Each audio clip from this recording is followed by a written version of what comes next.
This is Talking My Walking. I am Rodrigo Ribeiro, and today I'm going to talk about class warfare, inequality, and power politics.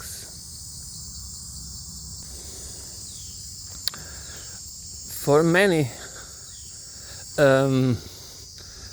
talking about class or giving relevance to the understanding of class, how class is important to understand inequality and to understand how our society is organized and functions. They call us, or they call the people that try to give relevance to class, reductionists. So that's and of course nothing can be reduced to only one point or one variable factor. Everything is relational. It is transcontextual, multifaceted. It is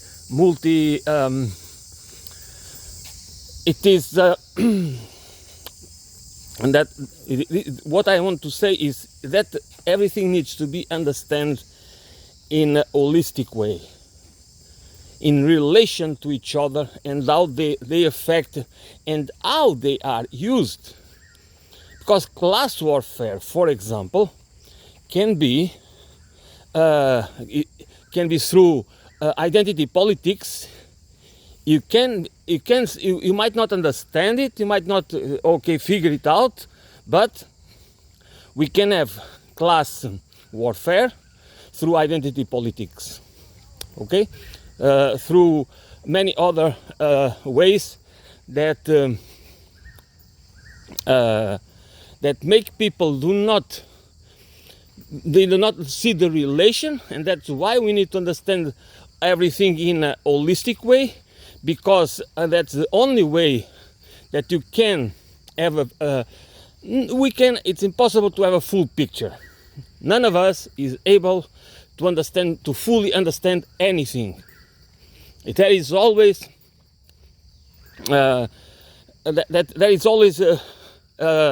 something missing. That's why we need each other. I always have to repeat it. That's why we need each other to fill the gaps.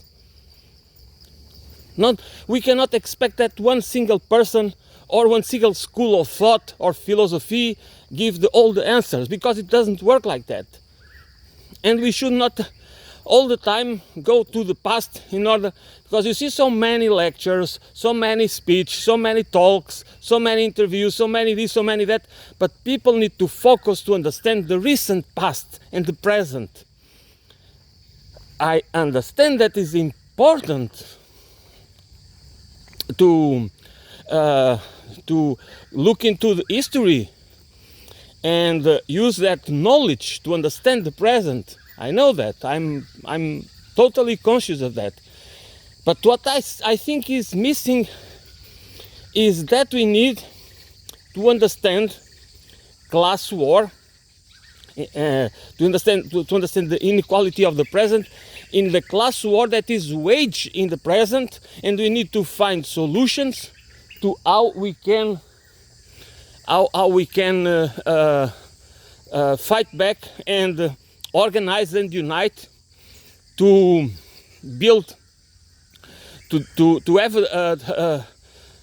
what I think is a necessity, which is to end the imperialist civilization and to build ecological, holistic civilization with political economy, a social and ecological political economy. And I separate social ecological purposely, not socio-ecological, not based in ecological economics.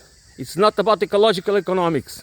It's about a different way to understand economics, which is social and ecological. So, the power politics, it's class politics. And class politics, and also in order to understand class politics, we need to understand the hierarchy.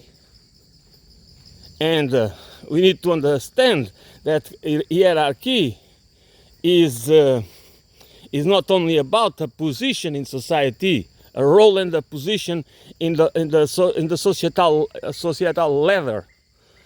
It is about a mentality. It is always about. That's why we cannot understand anything but in a relation to the other things, to everything else. And in order, that's why we need to step out. I mean, to see things in perspective. But to see, how can we see things in perspective if we do not make a conscious effort for that? Most of our thoughts, most of our reasoning is reactive, and most of our reasoning occurs in the subconscious mode. It involves our dominant narratives, thoughts, ideas, views of the world views, and everything are there, and the only way is that we need to focus consciously in analyzing and try to be as honest as possible, because none of us can be unbiased, all right? So we need to try to use instead of not to excuse anything, it's just to try to understand. And why? I mean, do we want to have a more humanized society? Do we want to care? Do we believe that inequality is fair? Especially because inequality has nothing to do with something wrong with the people that live, because inequality is different from country to country, and people are exactly the same everywhere. Everywhere you go, people are exactly the same. What divides us is culture, and especially opportunities. Because the more unequal is a society, what is the reductive is that most people is going to be reduced. You can see it through the animals. If you observe animals or everything in a society where inequality is very big, that most of the population live in poverty, or even extreme, and many in extreme poverty. You see it in the animals. You can observe that in the animals as well. And they will not do anything wrong. They just orphans, for example, animals that do not have an owner to take care of them, or animals that do have owners but do not have, but they do not have the means to treat them, to feed them well, and to do what they need to treat them. So that's why diseases spread, because there is no even a way to control them, to have a system of birth control. Because when there is no money, it's like people are tied.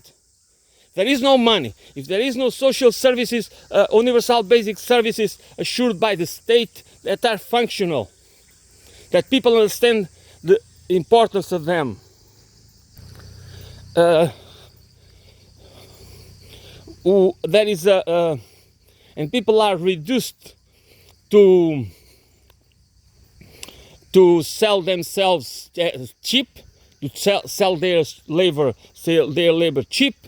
Many girls do not sell their bodies. I mean, it is, and then we blame people for that. When the wealthy elites of those countries, you can see it in many parts of the world, and it has always been like that, because in In a hierarchical system, first of all, there is all the need, when you want to exploit, to enslave people, there will always be obedient people that out of fear that they need to comply because they have their personality and temperament makes them more obedient, easily manipulated. Okay, you know, understand what I mean. But there will be always rebels. There will be always the ones that cannot. I mean,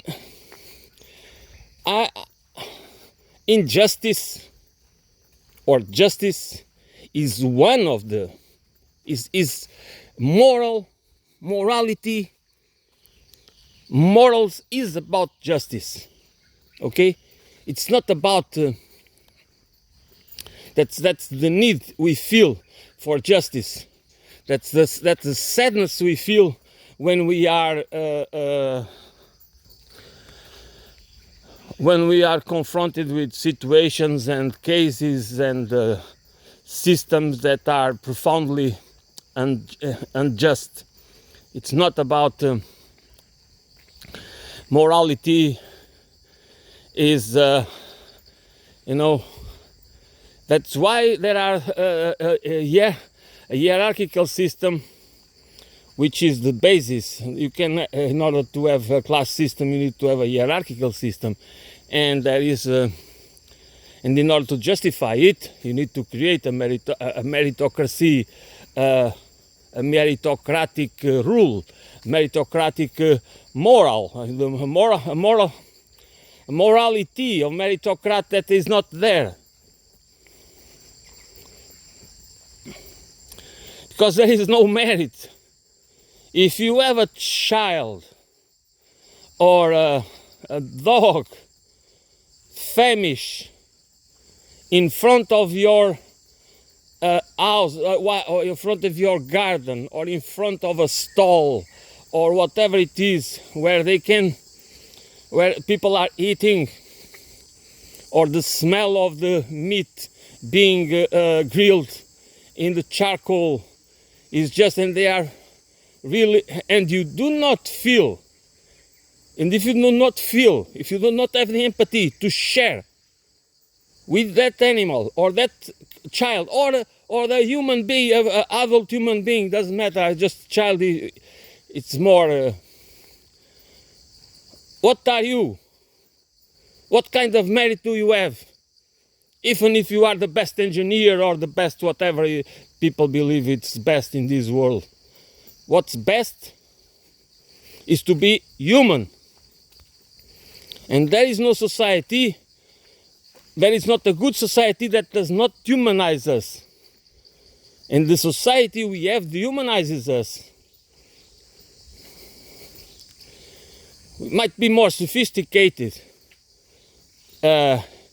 more cosmopolitan, you know, that you know a lot about it, and more, you know, we have good manners. We are, you know, all that that thing that people associate with civilized, being civilized. Culture, art, architecture, high-tech development. That can and should be focused on human development. That's the same thing about the economy. The economy is not about economic growth and GDP. It's about economic development. It's about economic for sufficiency. Economic of justice. And why to me it's more important justice than love. Okay? That's important to feel. Love can transform. I mean, if we are kind, which is a form of love, if we have empathy, which is a form of love and compassion, We need to develop it. The more, the better. But that still, if we miss the just principle, we miss the most important element, the most important factor or variable, if you mean, of the puzzle. Because we can be empathic, but if we do not understand justice, and justice is exactly the variable that we need to use in order to see through the class warfare, because we can feel compassion and empathy, and at the same time participate in the politics of inequality. Because if we believe in class, in existence of class, you already believe in that some there are inferior layers and there are superior layers, and then you believe in the hierarchy.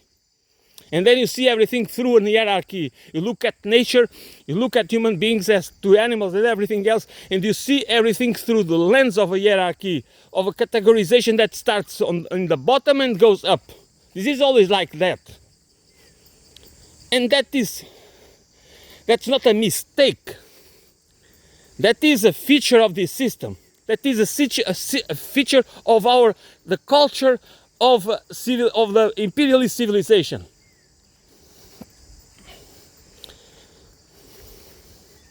And that is crucial to understand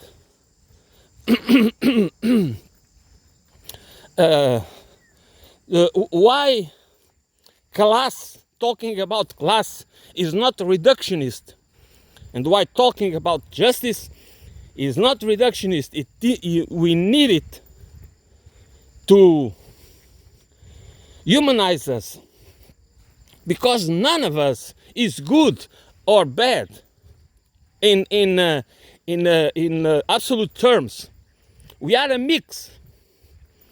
Some of us have a more warm nature, and others will be, but the conditions, what we experience since we are born, since we get to live in this world, they will change. They will have a huge impact on what we are going to become. And so, if we want to have a humanized society and civilization, it has to be a civilization where the economy is part of the society, and society is part of nature, is not the economy on the top of society. There is no economy. There is only one thing: political economy, which means the economics is always a political choice. It's always about a set of policies in how to organize a society, how to produce and distribute what we produce across society. So, if we do not understand these points, I think we just miss. Because there is academic. There is. I mean, most of my days, I listen since long ago. I listen to academic work. I listen to lectures. I read books. Not these days. I do not read much, but anyways, I listen to talks. That's part of my life. That's how I learn most of what I know. But that's not. And there is a lot of important work, especially done for the heterodox academics, the ones that at least defy the given system, that they defy the orthodoxy, because the bulk of the academic work, you can call it orthodox work, is just to justify the system. That's nothing there. Even the ones that are critical of the system, in the end, what they do is to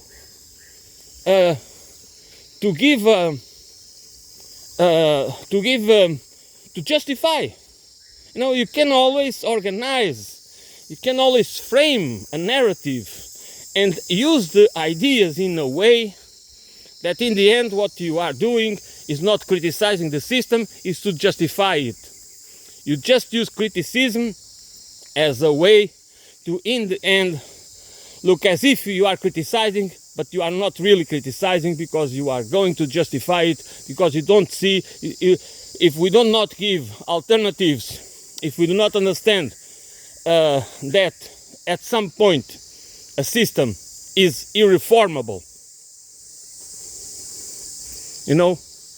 if we do not understand that the economy cannot grow forever, but if we at the same time do not understand why the economy needs to grow, why the inequality is growing in the Western, especially in the Western hemisphere, the world, in the Western countries, economies or rich or whatever you want to call them.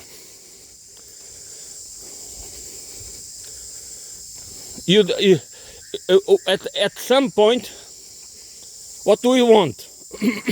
Do we believe that instead of understanding the class warfare that has been waging against us, that is always that's a feature of the system, of the capitalist system, always waging a war, an open war or a hidden war. Now it's open. For several decades it was more hidden. But since the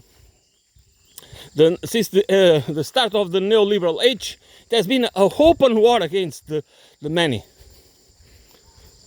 An open war to weaken us, to disempower the working class, to weaponize everything, and by the way, and use identity politics as a weapon against class politics, to suppress class politics, and they have been successful.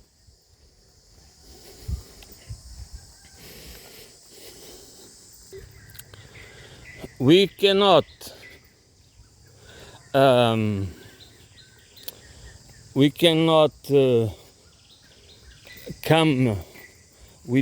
up with the right questions if we do not understand the problems. If we do not understand the roots of the problems, that's why we need the academic work, the intellectual work that is truly independent, in the sense that doesn't come from the academics and the professional managerial class that is more interested in their careers, their professional careers, and to please their masters, or they are so biased that they are not able to,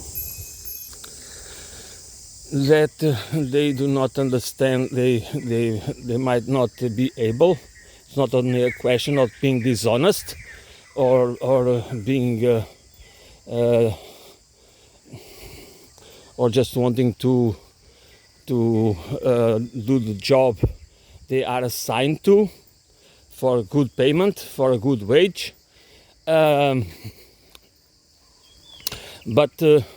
because they are also unable to see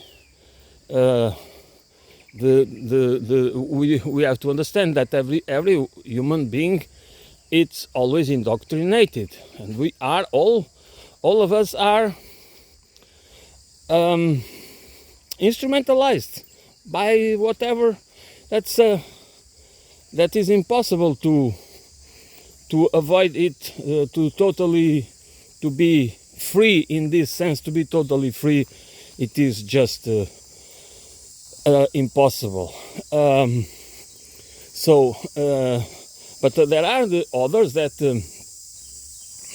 there are some, or there are many academics and intellectuals that they honestly try to understand, and they try to understand the reality as it is. I mean, because the reality, everywhere you go, everywhere you look, you have a hierarchy, you have a class system that is supposedly based on meritocracy, on as a moral frame that supports that meritocracy, which has some elements that we can say, okay, that's correct. But if you go through all the story of the meritocracy, it doesn't fit. It's not correct. Because meritocracy does not explain inequality or class warfare. So it is the other way around. That is class warfare and inequality that tells us that meritocracy, the meritocratic narratives,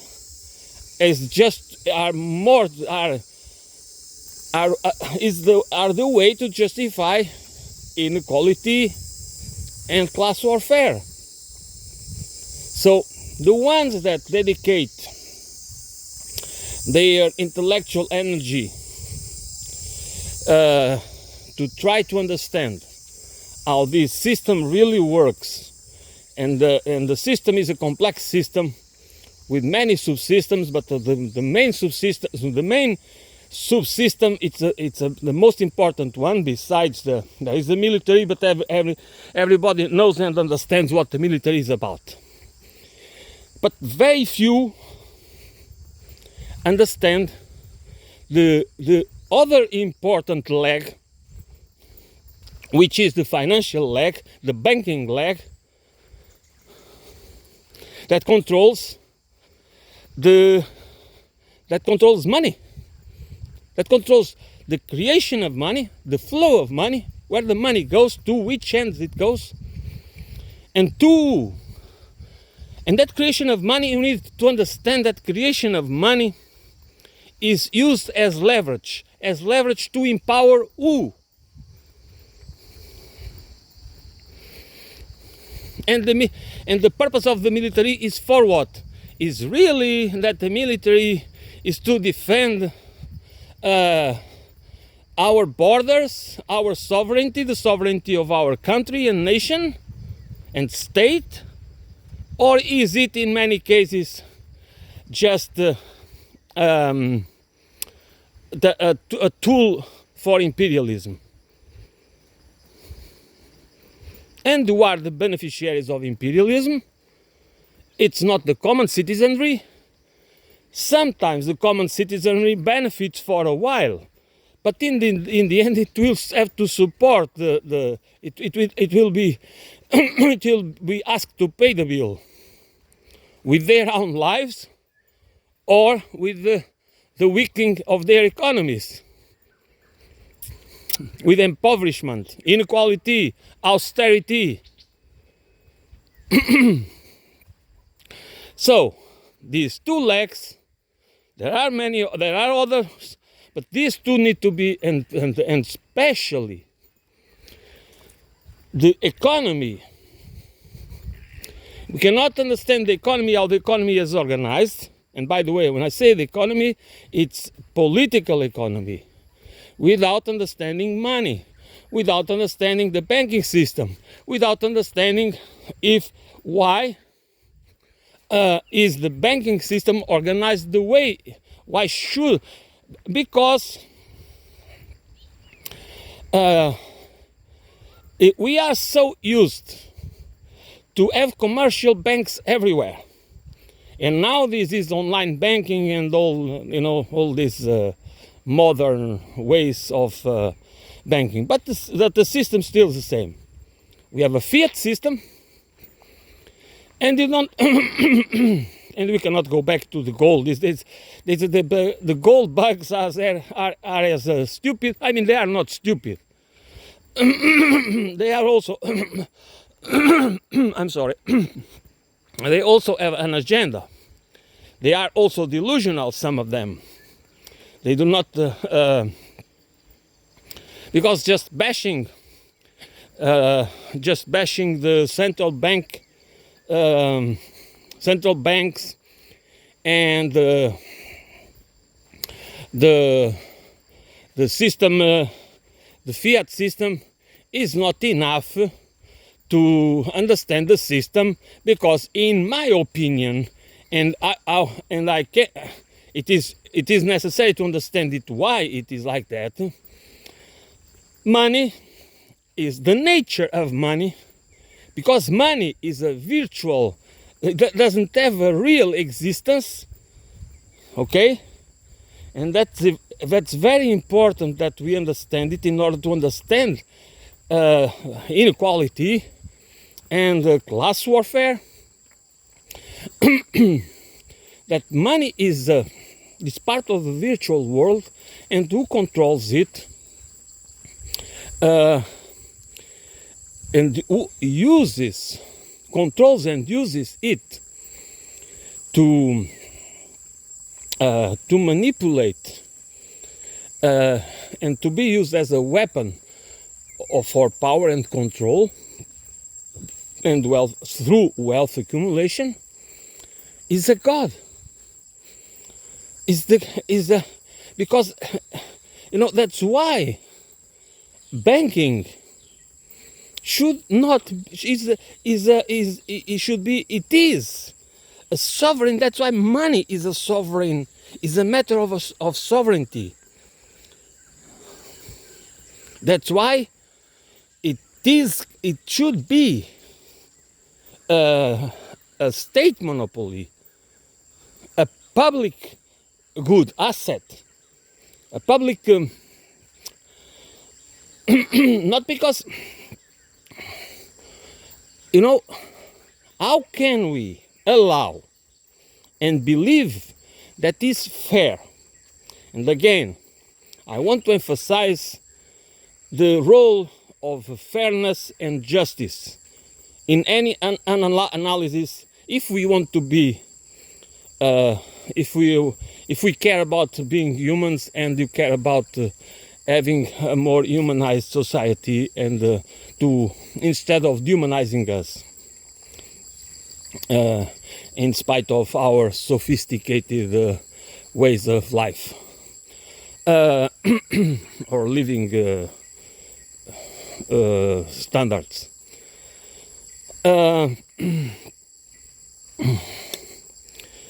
The reason why we need public banking is because the public banking, not private banking, can do exactly the same functions. It cannot be, we should not profit, as already Aristotle understood it, that money cannot reproduce itself. And we need to understand that our societies are being impoverished because of financial capitalism, but especially because of financial capitalism, which means that it is the real economy, which is the reproductive economy, where you grow things and you produce and we build the stuff that we need to survive and to have decent lives and to have a dignity and to have some dignity. is disrespected and is plundered through financial instruments and financial plunder by a plutocracy, by plutocrats and oligarchs that do not really care about anything but power and control. Not only domestically, but internationally. And this system is, if we never really, that's why I was trying to say that we need to understand that, otherwise we don't have the right.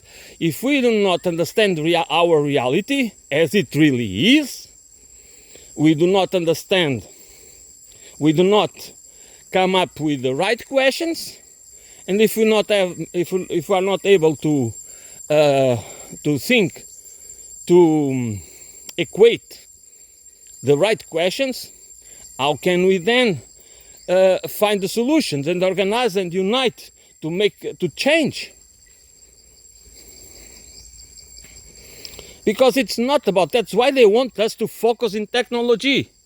They don't want us to focus in anything else, because we are supposed to techno-fix everything. That's why, again, Mr. Peter Thiel wants a technocracy, wants technology to replace politics.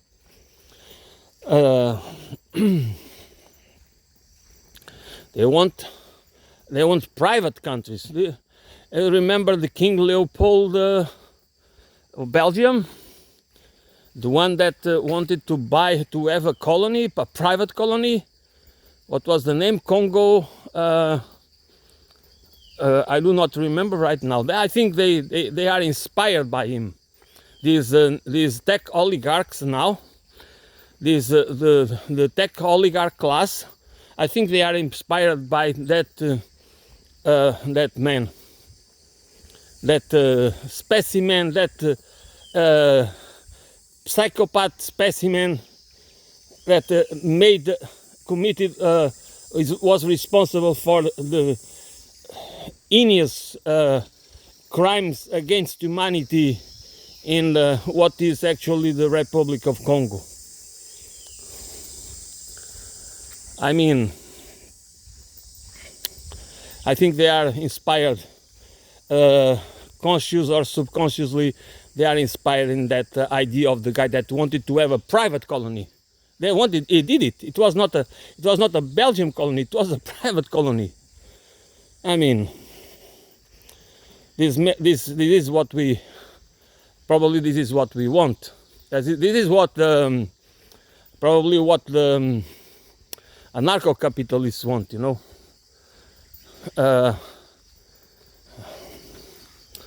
I mean, so that is the banking system and money and debt, the economics of debt, has been always taboo. We don't discuss it. We just have to accept that it exists, and that's it, and it is part of the society, and they just wreck the economy, and periodically, and they get away with it, and they become bigger and bigger and more powerful, and they control the government, and they control the state, and they are controlling, like the private equity firms, controlling large chunks of the real economy, because that's the point, and that's what we need to understand. These people, if the fake wealth is the fictitious wealth, which is money, is fictitious wealth, okay? But if we can use it as a store of value, that and as leverage to control real assets, to control the real world, to control resources, people, economies, countries, then it becomes the most powerful tool available that they don't want to democratize. They want us enslaved by that for everything we need to buy. They incentivize us to acquire stuff, things that we need and things that we don't need, but that because our lives are totally commodified, we are made dependent on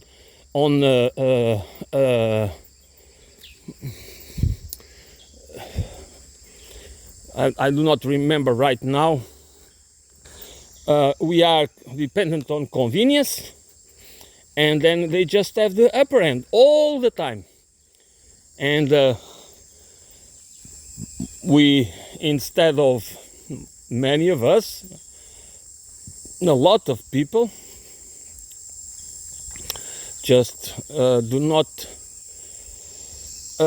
resist, and it is normal because we are human beings. We want what others want. It's not just a question of envy. It's because we mimic each other. That's part of our human condition. That's how we learn to survive. That's how we learn a language. That's how we learn a culture. That's how we create. That's everything. It's about we mimic each other. So we become indebted. And so we are part of the system, but not part of the system as equals. We are part of the system we are the weakest link, which means that when problems arrive, when the crises come, we are the first ones to just get drowned. Okay? And do they care? Are they patriots to defend their patriots? No, they want us to defend their backs. That's what they want. They want us to defend their backs when they need it. They need to send us to the front lines. And again, why do we join the military? Why does many young people join the military? First, because some think they are doing their duty as patriots, because they love their land and blah blah blah. That we all know that. But also because they are in need, because it's an opportunity to make some money or to already pay debts, and that's what we need to discuss. This is what needs to be discussed if we really want to understand what kind of reality do we live and why class warfare matters, and why we cannot buy into the idea or allow them to label us, the ones that care about class warfare, that is always continuously waged on us. If they do not care if they if they label us as reductionists. No, we are not reductionists. We are realists. We are being realist. And that's what we need. We need realism. We need to understand the reality as it is, not as through narratives that are supposed. That's why the academics matter. Because it's many academics and the media industrial complex, infotainment, the Hollywood, and everything that can go the public relations industry and the academic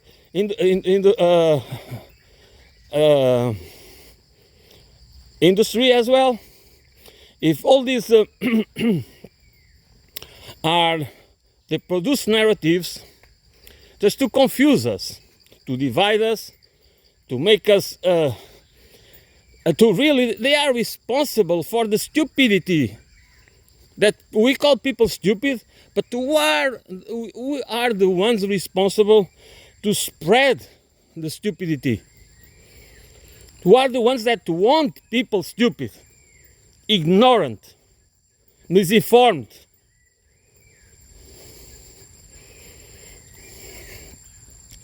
They want to manipulate perception. Why they do?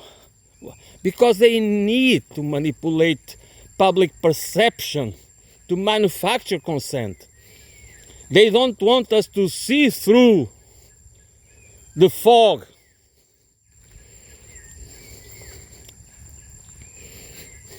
And for many of us that can't even see through the fog, they try to make sure that we don't see any solution, that we get stuck in the helplessness mode, that in the Tina mode, that there is no alternative. So if there is no alternative, we just have to go on with our lives. What can we do? Just have to make the best we can to survive and to have a good time and blah blah blah.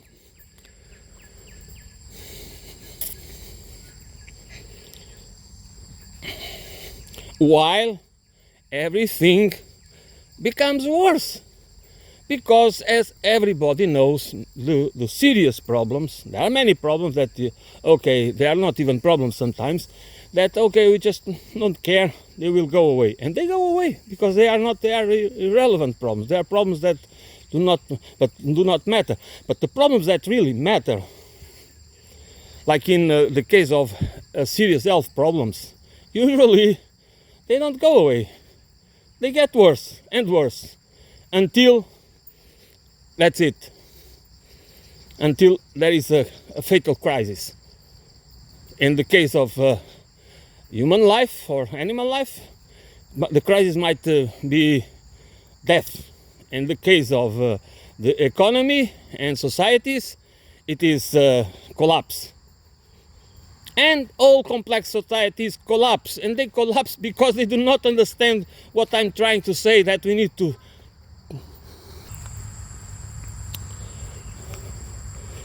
This is why they do not want us to understand the reality.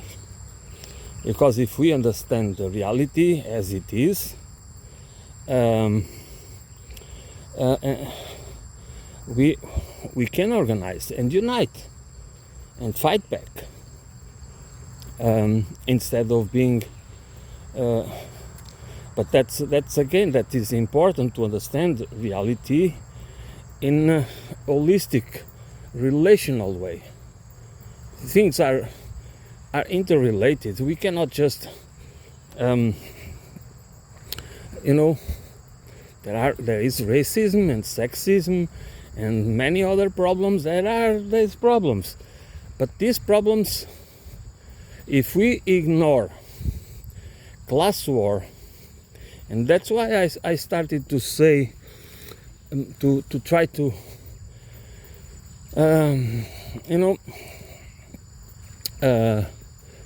that's why the left, it's not the left, it's kind of pseudo-progressive people that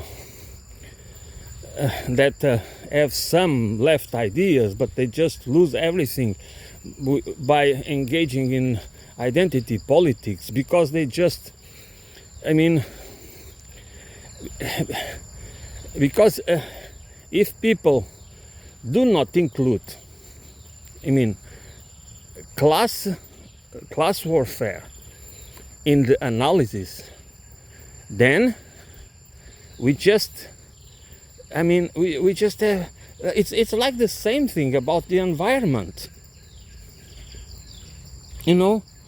When people go and it's to understand the environmental crisis, to to understand racist problems, sexism, to understand many problems, the poverty, social exclusion, and many other problems that affect humans and animals, to understand exploitation, to understand indifference, and all the problems, and to understand inequality, of course. If we do not understand it through class warfare, I mean, in my opinion, we just cannot understand it. Because people were not being made slaves because of the color of their skin. The color of their skin was an excuse in order that was made more palatable to enslave them as part of a class warfare. Instead of using their own citizens, they used black people, but it was a class warfare. It was just directed to a different group, to a different ethnic group. But nevertheless, it was part of a class warfare. It's part of a system based on exploitation for wealth accumulation. And always a system that is hierarchically based. That is why, because then you can use other people, you can reward people, always in a pyramid shape that use them as accomplices to achieve your goals. That's what an hierarchic system is. A hierarchical system is a way of organizing a society or an economy, a political economy, that uses this system that transforms people into accomplices of a crime, of crimes against humanity, of crimes of warfare. And then we create the narratives and the moral codes to glorify it, and the legal system to make it possible, to authorize it. That's how the system works. And this is in front of our eyes. But of course, there is layers and layers of deception. There are layers of deception that they have a long history. But what we need more right now is to really understand our epoch, to understand our era, where we are, in order to have a fair and comprehensive criticism and analysis, to have to come up with the right questions, and have a conversation for what kind of civilization that, in my opinion, needs to be an ecological, holistic civilization with a political, social and ecological political economy. That is perfectly clear to me. It's not just to end civilization or to abolish technology or even to abolish totally the private entrepreneurship, but to have restrictions and limits and ceilings. People cannot, corporations are not people, and people do not, individuals and families cannot accumulate to wealth without limits, because then they become too powerful, and they can influence politics, which means they can dictate They are part of the political process. And when the wealthy become part of the political process, of course, they will be behind the laws that defend and enhance their power. And that this is nothing, this is not the conspiracy theories, this is not communism, this is not nothing, this is just clear reasoning about what is happening everywhere. And even that's why we need a state, and a powerful state. And by powerful state, I do not mean, it is not about being centralized or absolutist or totalitarian, or, it's not what I mean. I mean powerful because it has to be more powerful than the wealthy of the nation.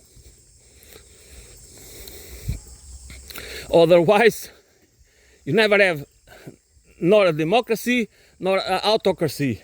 You have an oligarchy. That's exactly what we have. That's what there is. We have managed democracies controlled by the oligarchy, by plutocrats and oligarchs. That's what the West is.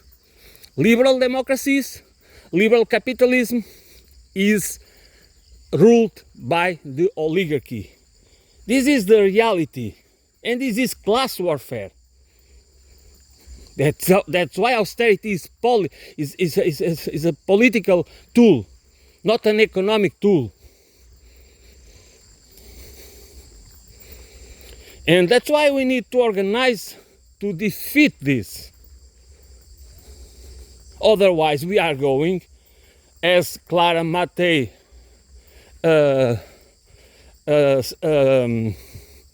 in her book, The Capital Order, explains pretty well, using the example of Italy and England.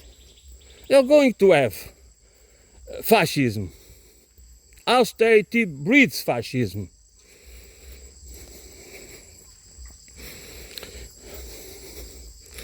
Because because people lack the intellectual tools, the knowledge to understand the reality as it really is, how the banking system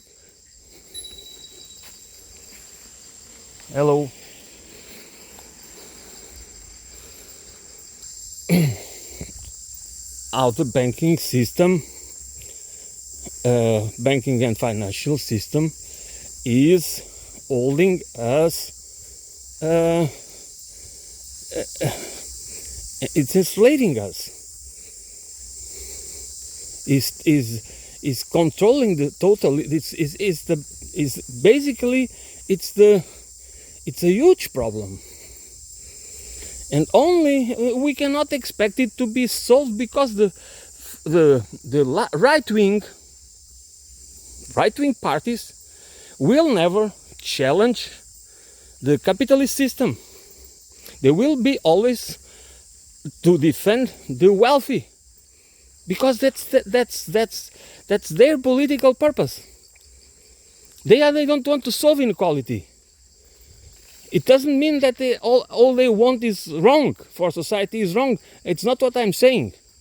What I'm saying is that they are the ones that have in their political ideology class warfare and inequality. So we cannot expect them to solve the problems. And by having faith, putting our faith, blind faith on them, it's the same as risking fascism. Not because all of them are fascists or Nazis, that's what I'm saying, but it doesn't matter. In the end, we are betting on a system, and we are being driven towards fascism, towards techno-fascism. We are already living in techno-feudalism, but we are going towards techno-fascism, in my opinion. And they are doing The class warfare is intensifying. The class warfare is not diminishing, it's intensifying. And that's why we, instead of turning left and finding our solution, we cannot always expecting saviors, especially if we are on the left. We should not be about waiting for saviors, waiting for heroes. I mean, we need inspiration. We need people to inspire us. We need the people that really, and there are many that have that have ideas. We need to have an intellectual basis for everything, a theoretical basis, an ideological framework. But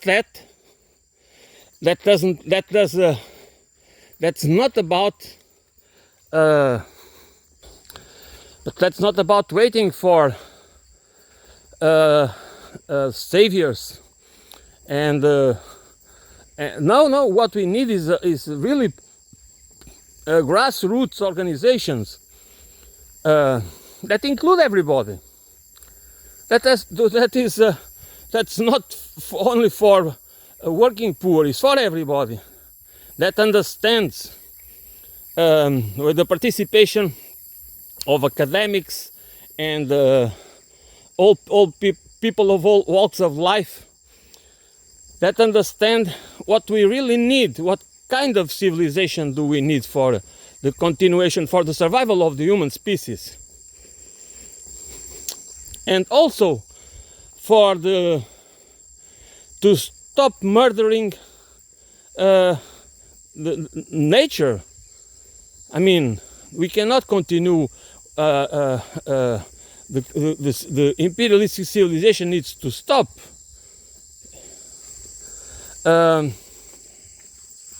So instead of waiting for saviors, waiting for the right political party or organization to emerge, we are the ones that we've been waiting for, which means that we ourselves need to organize and unite and create national, local, community. And it's not only about political parties, which are important also, but it's about any kind possible of organization and movement that can discuss and debate the ideas and the problems and come up with the right questions and find the solutions. That is what I really believe that's necessary. And grass movements, I mean that they need to be sustainable. It's not about. It is not we can protest. We can go on strike. We can. We can do a lot of things. But what we need is something that has sustainability, which means that a movement and an organization is not about only for disconnected events. It needs to be something that is a process. It's alive. Otherwise, it loses steam. That's what happens with certain movements and some protests. They do not have the organization and the support and the unity required to be sustained. It can take decades,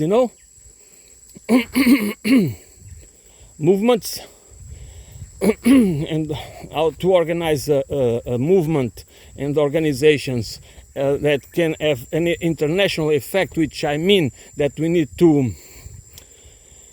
This is not about movements only to change national politics. It's about movements that can change geopolitics and geoeconomics. This is a movement This is the kind of consciousness that needs to be internationalist, because we need to change in as many places as the economics of sufficiency is not a project for one country or a region. It should be a project for the world, a global project. That's why we need international organizations, and to put and have political agency, can have political leverage in order to make it happen at the governmental level. So what we need is a different lenses to look another different lens. Basically it has to start with the economy. It has to start how we understand the role of the economy, the role of the financial system, the role of the banking system. What is money? What money should be for? How should we use it? And that is that if we do not go through this process, we cannot understand why inequality, why poverty why we cannot end poverty and inequality. It is because it is a feature of the system. It's not it is part. It is necessary. You know? And if it is needed, it's not going to go away by itself. It's like the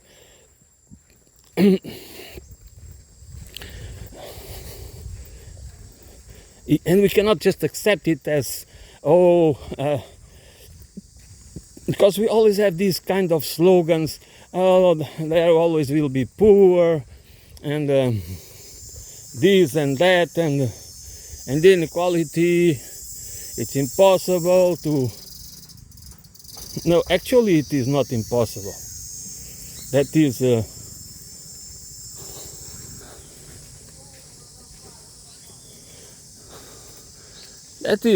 Poverty we can end poverty, and we can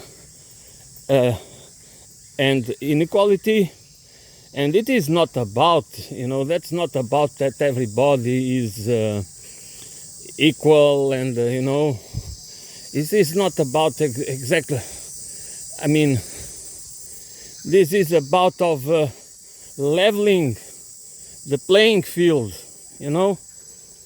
and if some of us, we all are different, we all have different combination. You can have a combination of talents, and abilities can come in all shapes and forms, and we all can be useful to society, and we all can have and should have and deserve to have meaningful and purposeful lives, not just by being cogs of a wheel to be useful to a machinery that is for the purpose of creating wealth to be accumulated by the few.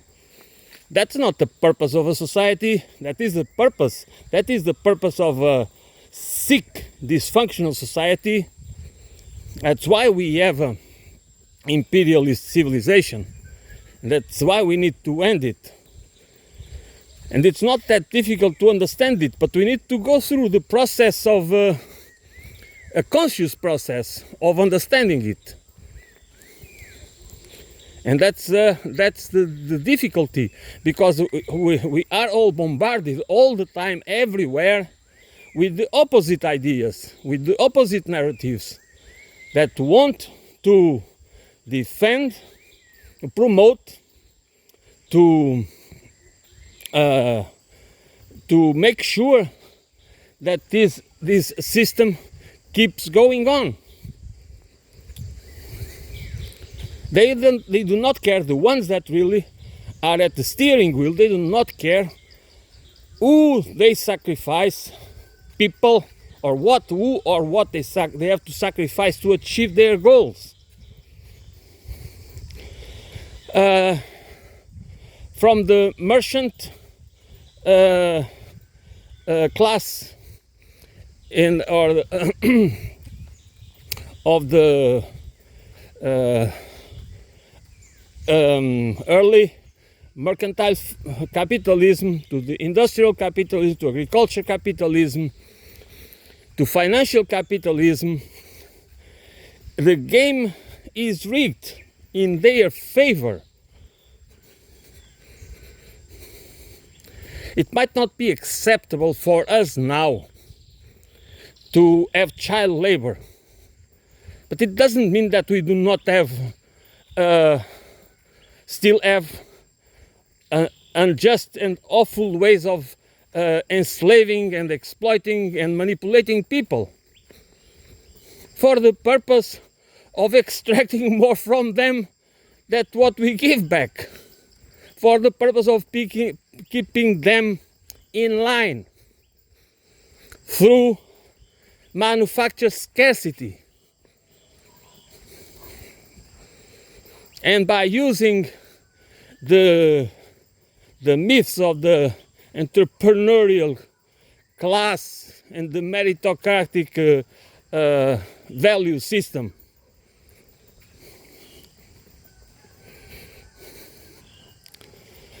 So this is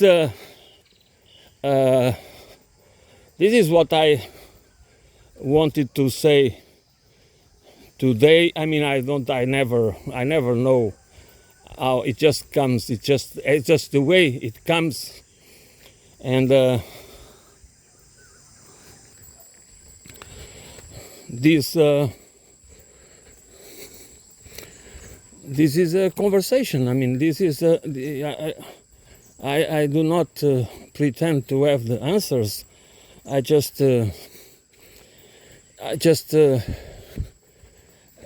think that we can build a better society, and a better society can only be built if we are aware of the roots of the problems and have a comprehensive understanding.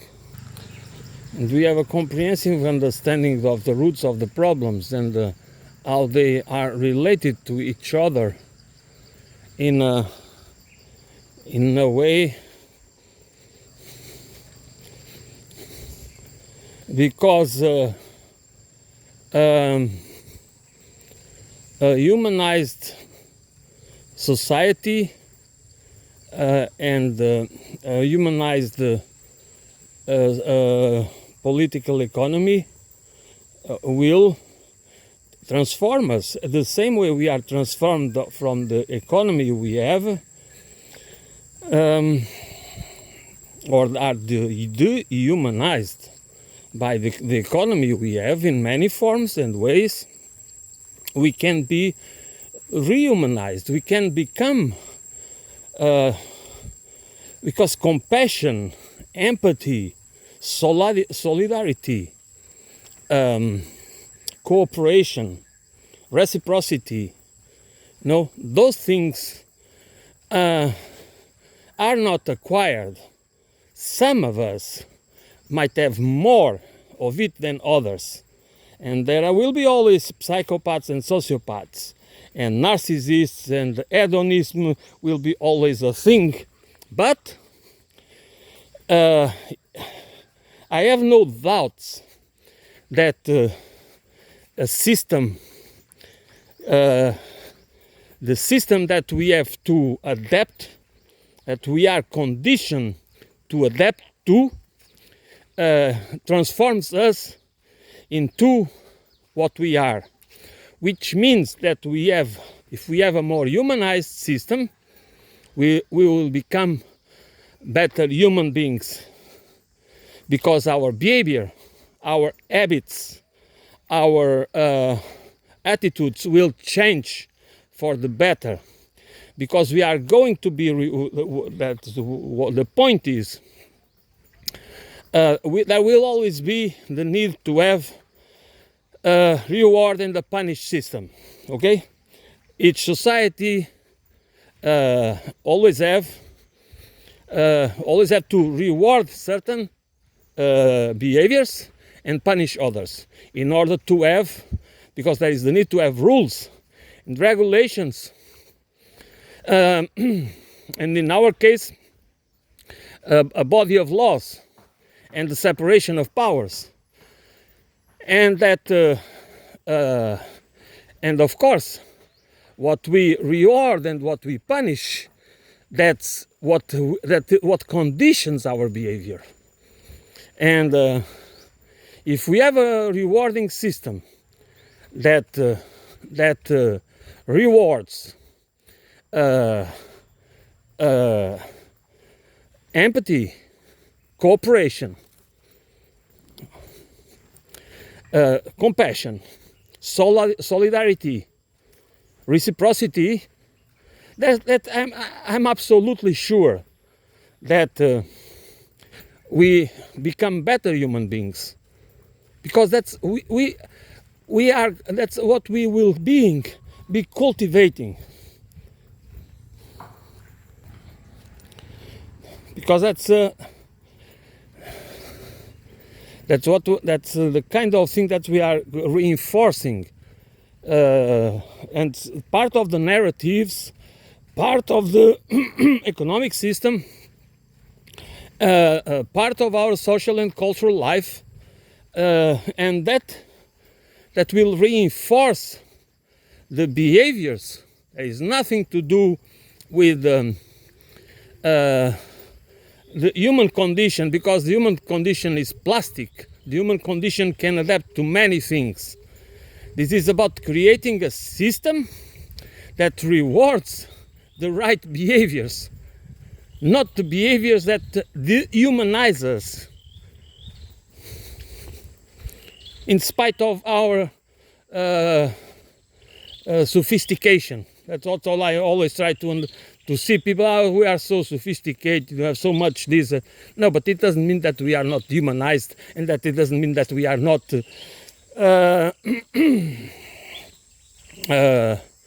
we do not care about the right things. We just care about the bottom line, and are self-centered, and looking for our interests, and all that. I think everybody knows and understands it. So, and at the same time, instead of having a system that rewards the people, the psychopaths and the sociopaths and the opportunists and the people without scruples, that are the ones that are being rewarded, that's the ones that are accumulating most of the wealth, because exactly the hierarchical system in place allows them to use the accomplices, to create that layer, that ladder of complicity that funnels the wealth upwards and concentrates the power upwards. So this is exactly this dehumanizes us and transforms us, and in mere accomplices, because we all know that everybody says that I'm only obeying rules, following rules. Okay, following. That happens in the military, and that happens in the civil world, that we do our jobs, so we are not responsible for our acts. If our acts, because what can we do? Our livelihood depends on me doing this. So I'm just following orders.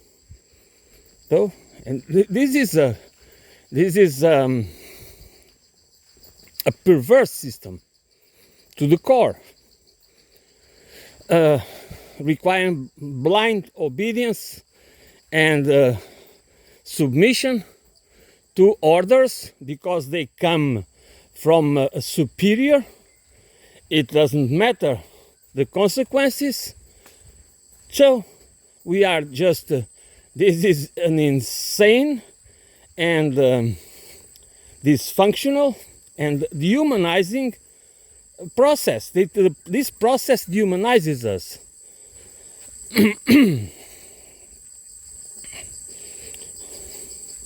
And this is what we are. This is exactly what we need to. This is the opposite of the reality we should have. That we should punish. Have a system that rewards the opposite. That is punishing. And the people that try to use others, to use and abuse others, to transform other people into tools for their own convenience, for their own interest, whether it is a corporation or a government or an individual, it's wrong. It is wrong. And especially when it comes to megalomaniac projects, when it comes to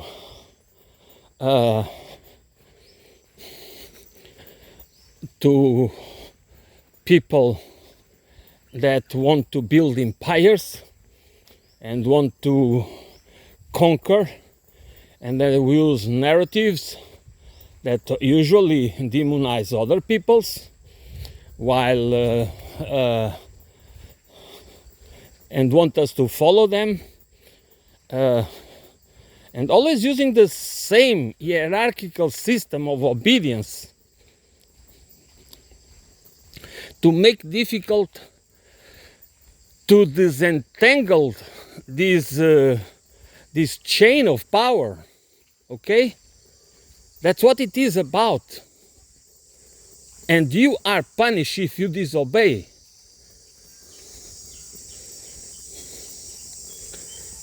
If you try to say that this is wrong, this is immoral, this is not about freedom, this is not about democracy, this is exactly the opposite.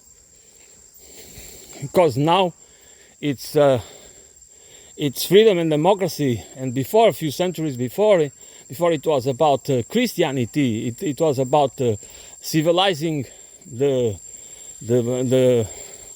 savage. Okay, that's double speaking. You know, you just say one thing and do the other, and that's don't many of us see it. I mean, of course we do, but what do? We cannot, and individually it's very difficult to fight because we don't have power. So that's why unity, class unity, and organization is needed. Without that, we don't have the means. We only have the means in numbers. That's why they try their best. They are always waging class war against us because they know they need to keep us divided no matter what. And that's why these liberal progressive people are not in our side, because conscious or subconsciously they are doing the bidding for the wealthy by dividing people through cultural identity politics and ignoring the class warfare that is waging against us, because most of them are part of the professional managerial class, and their jobs and their, in most cases, their jobs and their salaries are not in jeopardy, so they can. And then we have the right-wing conservative side of the political spectrum telling the truth. Distorted, of course, they distort it a lot, but they tell the truth about this. This is a wrong way. This is a social division that is unacceptable and favors the right wing, and even helps fascism to become acceptable. That's why liberals are lib fascists, because they have a lib facade, but they have a fascistic core. They are part of the class war. They do not really defend. They defend democracy for the few. That's what they defend. They do not want us to enjoy democracy. They want a dictatorship. That's why they want us enslaved by bullshit jobs. That's why they want they want manufacture scarcity to better manage our lives, to make us more obedient, like animals. You threaten animals. You use fear. You make people. They make people be fearful, afraid of their future, fearing uncertainty, not knowing what if they are going to lose their houses, and cannot afford to be sick, to fall sick, and everything else. And no, you focus on identity politics, culture wars.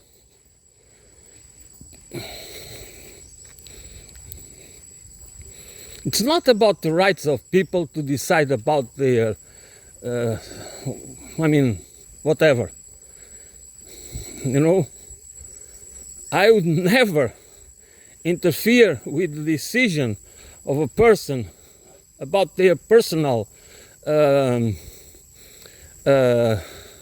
problems, about if they want to, if they are pro-life or if they are pro-abortion or this or that. This is a personal, it's a very personal, with limits. Everything needs limits. We cannot use it's of course I'm the first that would not see that people kind of start to use abortion as a birth control process. It would be stupid. But who does it? Nobody. There are people that are more that neglect that are more in the neglect side, of course. But there are people like that everywhere, in every political spectrum and ideological. So what matters is the class war matters because it has to do with the well-being of people. You can say that, okay, but it's also about the well-being of people. If people do not feel well in their bodies, and that's I do not contest it, but But you know, that is a problem, of course. But a bigger problem is when you see people suffering unnecessarily, you know, like going angry to bed, children and adults, being not able to have a roof over their heads, suffering mental problems that are already caused by the dysfunctional society, not by chemical imbalances.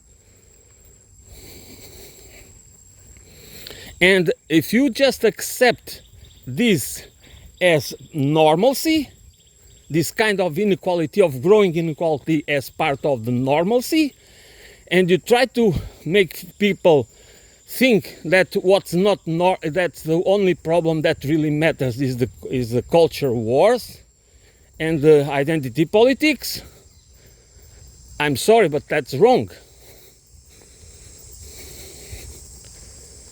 Because these problems are interconnected.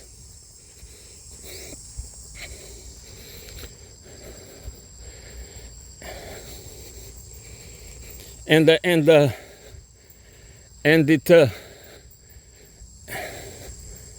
I mean, I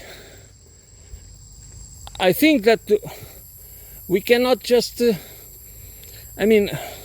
we cannot afford, by the way, we cannot afford, that is the truth, the working class, the middle class, the lower middle class, which is the majority of people, of course, cannot afford these culture wars. This creates unnecessary division. This just favors the one that oppress us, that keep us poor, that don't want us to unite and organize.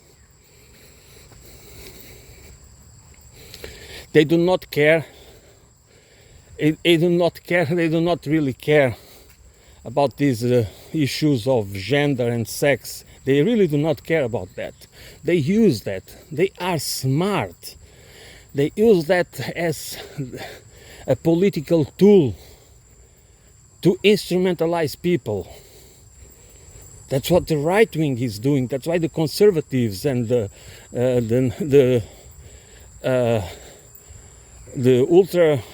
far right people are doing right now.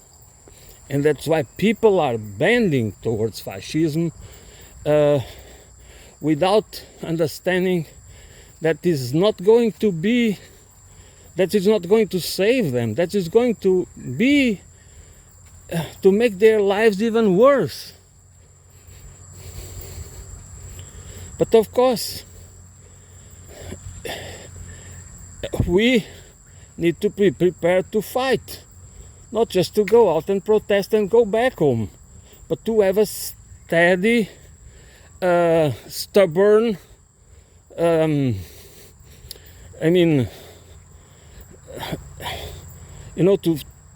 have a fight that is going to be prolonged in time. That requires organization, motivation, and requires consciousness above all. Why?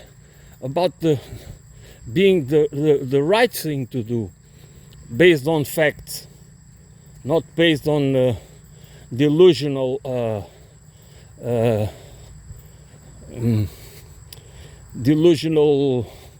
views of the world. And that is what I'm going to end it now. Thank you for listening.